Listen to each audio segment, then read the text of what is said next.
How to fix slow charging on a Samsung Android phone. Slow charging on a Samsung phone isn't random. It usually comes down to a few specific things. If you don't find the real cause, you'll just keep guessing. So here's how to break it down the right way. Cable and adapter, which is most common issue. Yeah, this is the most common issue. Cheap or damaged cables can slow down the power. Always try to use the original Samsung cable and adapter if you can. You can also test another fast charging cable. USB-C to USB-C is usually better. And make sure your adapter actually supports fast charging, like 15 volt, 25 volt, or 45 volt. If switching the cable or adapter fix it, then yeah, your old one was the problem, but if doesn't work, then keep going. Charging port dirt, which is very underrated issue. This one gets ignored a lot. Pocket lint can block the connection. Here's how to fix it. Turn off your phone. Then use a toothpick or a soft brush, not metal, and gently clean inside the port. Even a tiny bit of dust can slow charging a lot. If it still doesn't work, don't worry. Fast charging setting often disabled. Sometimes it's turned off. Samsung gives you the option to enable it. So go to settings.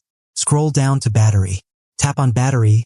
Then scroll again and open charging settings. Make sure fast charging is turned on. If your phone supports it, turn on super fast charging too. If this still doesn't fix it, it's okay, keep going. Background apps killing charging speed. Yeah, these can slow things down too. Heavy apps use power even while charging. Close all apps, then turn on airplane mode while charging. Just test it once. If your phone suddenly charges faster, then apps were the issue. Still having a problem? Drop it in the comments. Thanks for watching.